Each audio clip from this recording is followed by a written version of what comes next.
you could never say anything about someone else that was true. You could say if the person was, let's say the person was really homely and picking on you, you couldn't say you're ugly. You could say you're a jerk, but you couldn't say you're ugly. If someone had a withered hand, you would then did something. You couldn't make, you could never say anything that was true about someone. True meaning that they didn't have control over it. They didn't have control. That wasn't because of anything they did. It was beyond their control. And you can never, ever, ever, ever, in my family, not a joke, not a joke, you could never say anything that was true about someone, no matter how angry you were, if it went to the core of who they were and they couldn't affect it, who they were. Couldn't affect that. And it's, I think it's helped me have a little bit of insight into how a lot of people feel like I felt a kid when I stood up to read and was humiliating.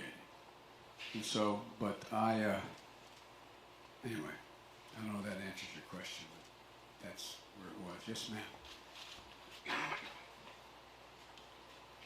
talked about how important it is to have all people of all colors and races together in this. Iowa cares a lot about its public schools. I would like to talk a bit about how, well, let's put it this way. Betsy DeVos has said about dismantling public schools, and they're so important as a way for us to provide opportunity for everybody, no matter of class or race, or talk a little bit about that and how important that is, because in Iowa we care a lot about that. Taught.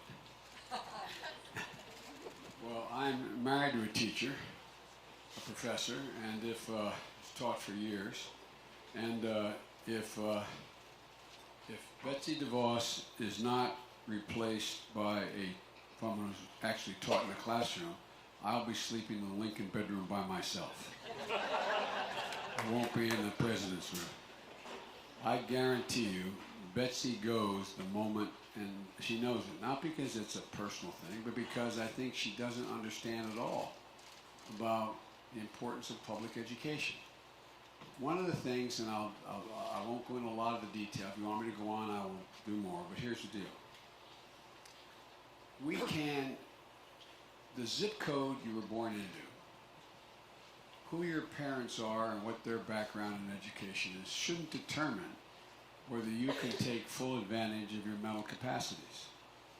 And what happens is that based on zip code and based on whether or not the kid coming out of a household that has two parents or PhDs and in fact they're part of the conversation, etc., has a heck of a lot better chance of making it than the kid comes out of a home with a single parent like I was for 5 years, but a single parent who maybe didn't get a chance to go to school and is working, 2 jobs to keep things going.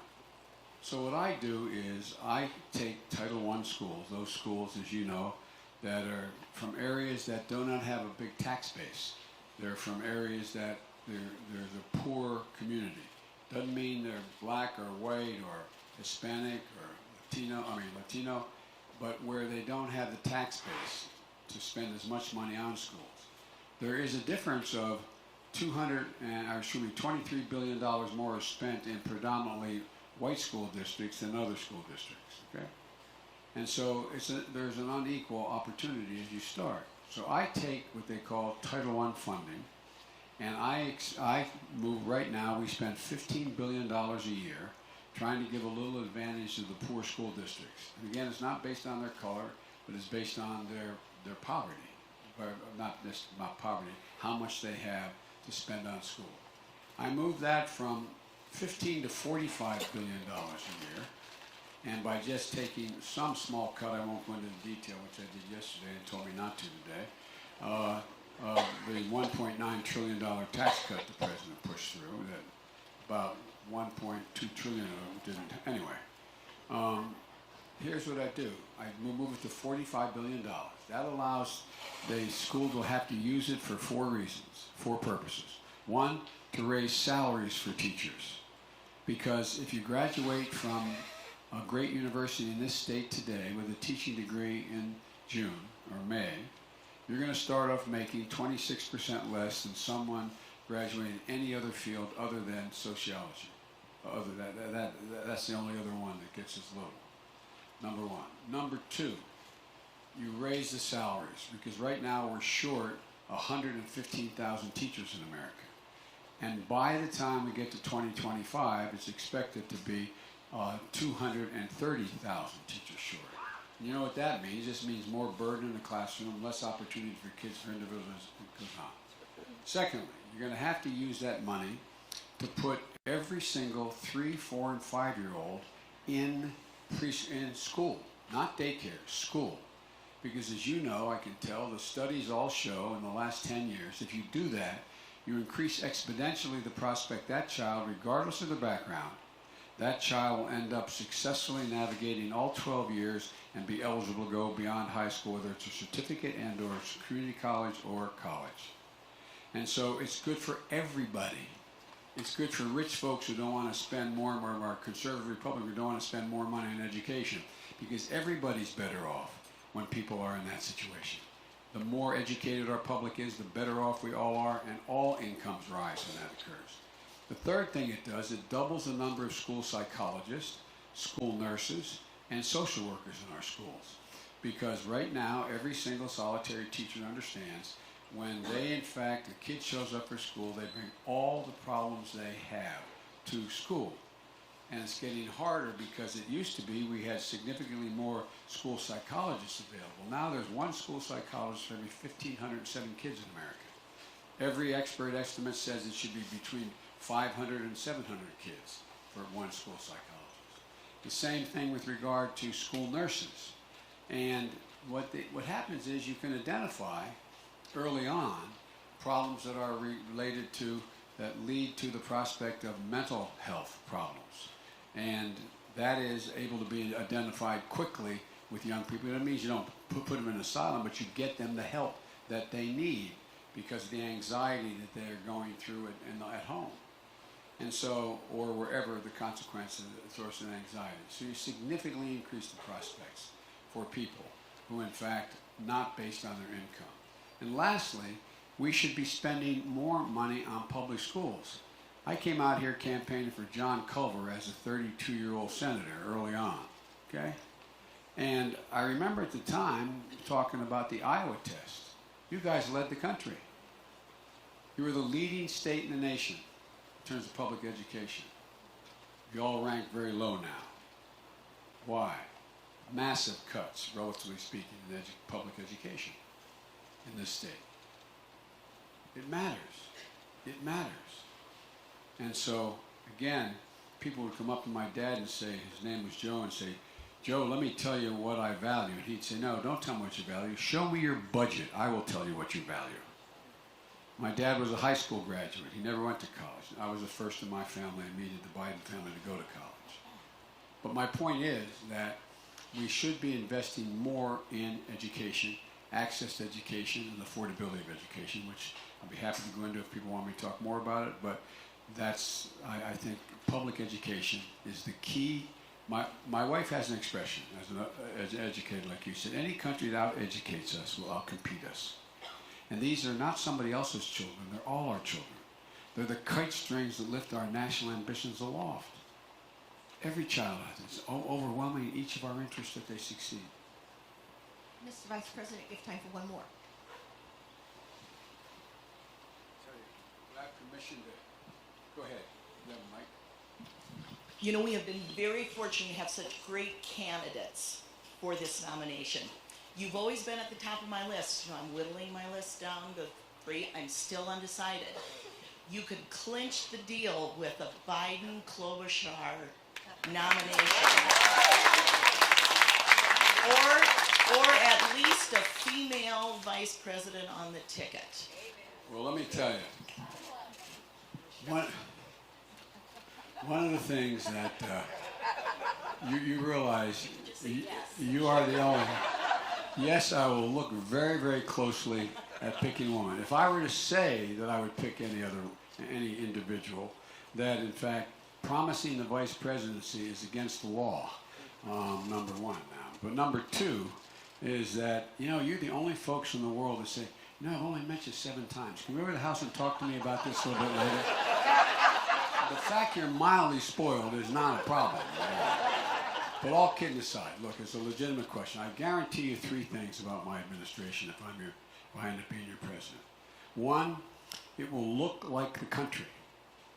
From Attorney General to Vice President to every major office I mean it sincerely. If you look at what Barack and I did, look at my staff, my senior staff. I have more women, more African Americans, more people than a lot of campaigns do, because it has to look like the country. And I can name for you 8 women who would easily qualify to be President of the United States and be a vice presidential pick. But I am not going to make a specific commitment to any one person now. And there's also going to be people of color in my administration, both Latino as well as African American. Barack and I didn't make a bad combo, and we became very, very close friends. The last thing I'll say to you, to be completely honest with you, I know a lot about the vice presidency.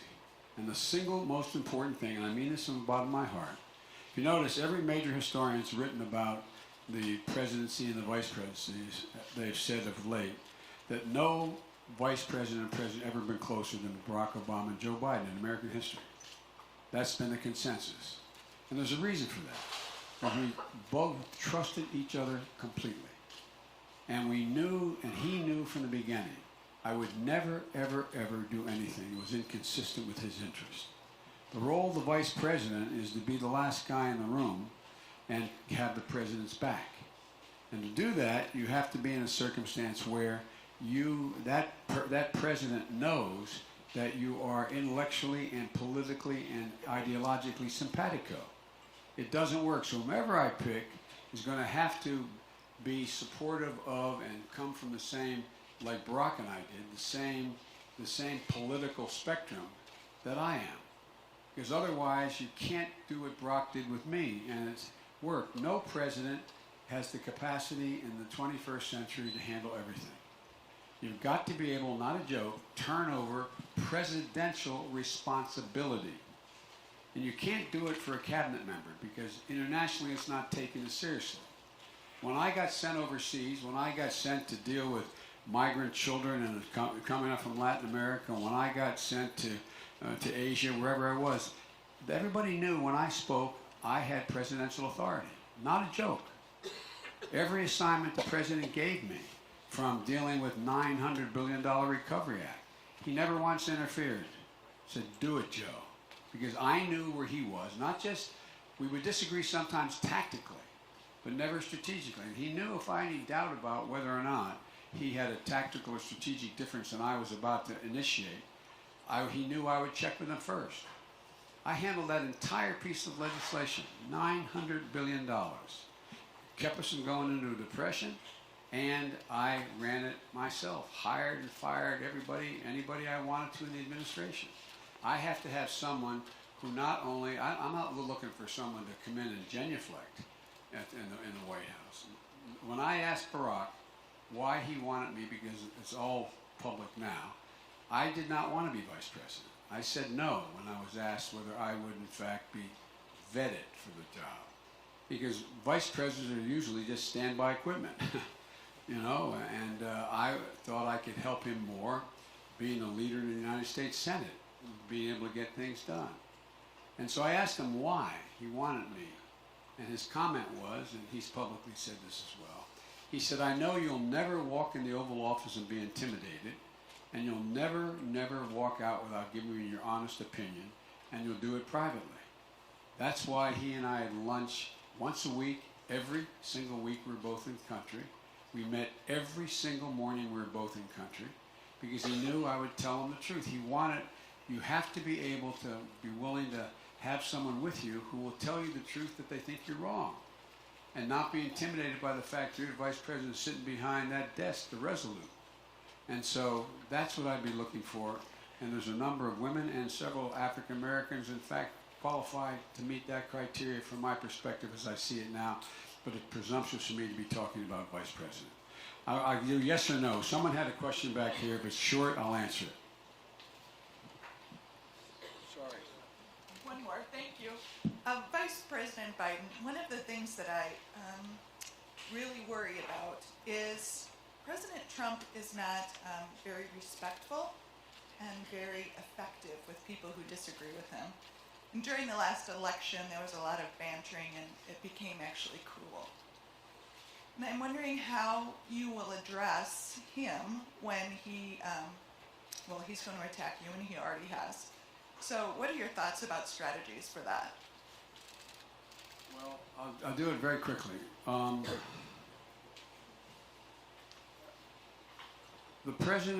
This president is only comfortable in the mosh pit. He's only comfortable when he's wrestling in the mud. He knows how to play in that arena. And it's how he did it as a real estate guy as well. And I am not going to stoop to his level. I'm not going to get into, I can think of 400 nicknames for him. And I haven't given one yet, although I do have one in mind. Former President of the United States of America.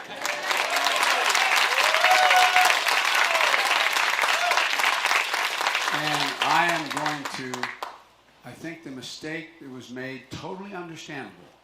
Everybody in the press, not everybody, most people in the press, most people in politics, vastly underestimated that when this guy went out and said, I can grab a woman anywhere I want, and she likes it, or in Access Hollywood, or I can shoot someone on Fifth Avenue, and in fact, no, and I can get away with it, etc. Well, he really meant it. That's how he acts. That's what he's done. I think everybody underestimated that if you responded to him in kind, you never got to the issues. I'll give you a concluding comment. After the election was over, the Shorenstein School at Harvard University did a study. And they looked from the November until, I guess it was the end of January. They went back and reviewed every single solitary word or mention of Hillary Clinton in the campaign that she had with Trump.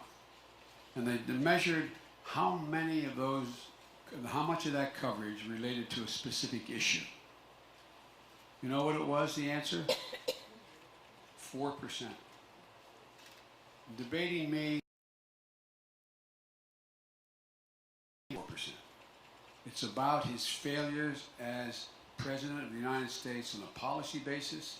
It's about the terrible position he's put us in internationally, what he's done to the middle class, how he has divided the country in ways that no president has, not only in modern American history, but no president has. No president has spoken to people the way and spoken about people and divided the nation like he did. When I say restore the soul of America, it's not going back to something that never existed. It's going back to the promise of the country. The promise of the country is, as corny as it sounds, we hold these truths to be self-evident. Or we, the people, in order to form a more perfect union, we've never, ever, ever lived up to it. Jefferson didn't. But we've never walked away from it before. Never. This is the first president ever to completely walk away from it. And every generation has opened the aperture wider and wider and wider and wider and wider to be more inclusive. The reason we are so powerful as a nation is because we're a nation of immigrants. Because the only thing we have in common, America is the only nation in the history of the world organized on an idea. An idea. Not on tribe, not on religion, not on ethnicity, an idea. That we hold these truths to be self-evident. We've never reached it, but we've never walked away from it before. That's going to be my focus. And kiddo, I want to thank you for being here. How old are you? 11 years old. Well, God love you, honey. I tell you what, he owes you big for being here. Thank you, thank you, thank you. I bet you're as bright as you're beautiful. You got some eyes, kid. What grade? 6th grade. Well, God love you. Thank you for being here. I appreciate it. Thank you, everybody.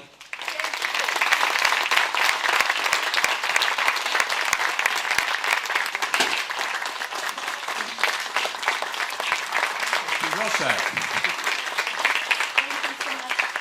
Thank you so much for coming. Thank you for all the great questions. I'm here as a proud Iowa public school teacher. I stood for Joe Biden, or wanted to stand for Joe Biden 33 years ago when he ran the first time. I'm here again to tell you that on the 3rd of February, I'm going to stand for him in the Iowa caucus. I met Joe and Joe Biden 33 years ago, and I trusted them just as much today as I did then, because Joe Biden was rock solid then, and he's rock solid now. And I always tell people I make my choices personally and politically based on rock solid. You know my husband, Tom Vilsack, he wished that he could be here today, but since he couldn't be here, my good Western Pennsylvania boy, thank you for coming, Congressman Lamb. We're happy to have you here as well. So I asked myself, what do I expect from the 2020 election? And my answer is that I want to wake up every morning after that election knowing that we have someone in the White House who actually has the experience to deal with all of the issues that are facing us around the world, who has relationships with foreign leaders, who can make those decisions so that I can go about my work as an educator and a community volunteer. I also want to wake up every morning knowing that someone in the White House, my president, and the people he has chosen to work with him, are going to be able to work with people in the Congress, work with Americans around the country to solve the domestic issues that are facing us right now.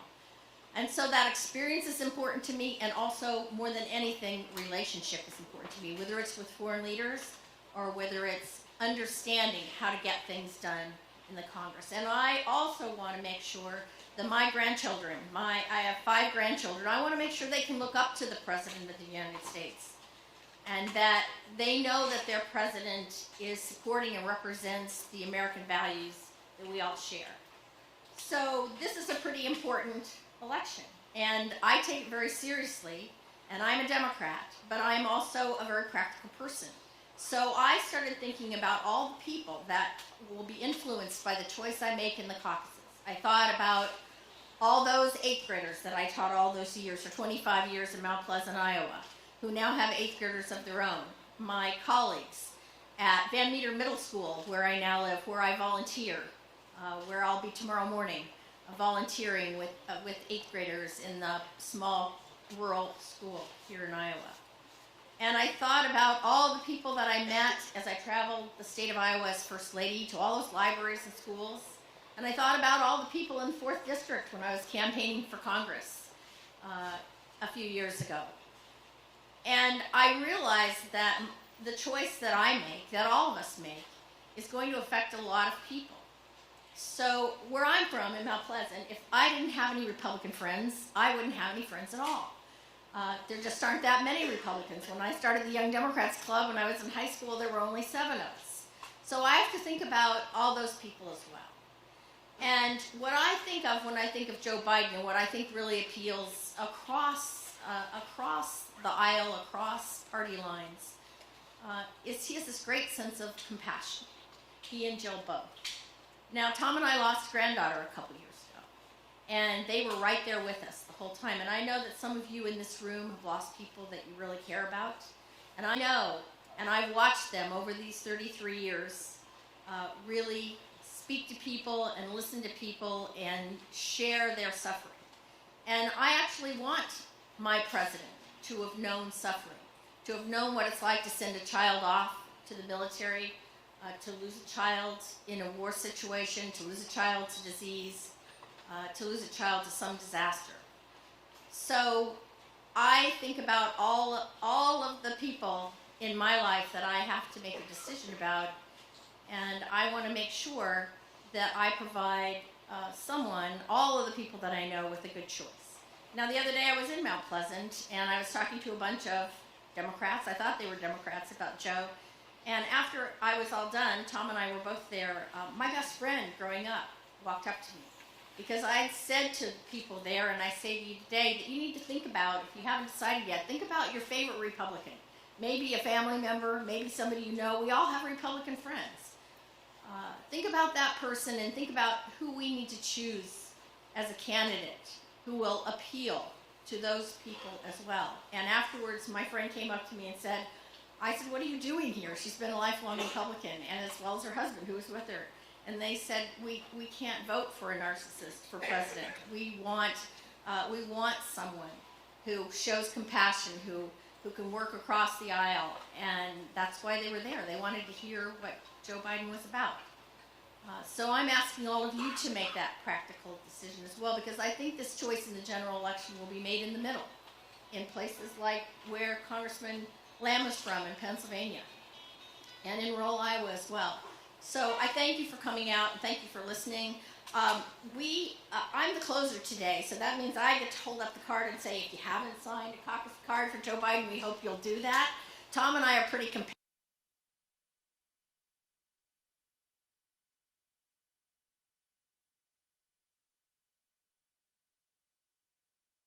Great little competition going, but you know the great closer I had breakfast with this morning, and that is Jill Biden.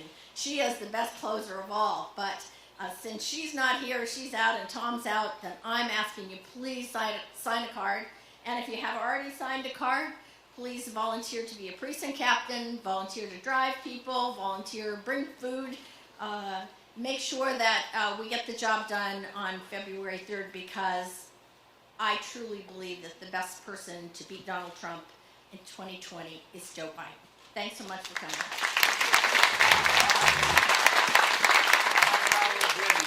Questions and say hi if you have any more questions, but we'll do it one-on-one. Thank you also very much.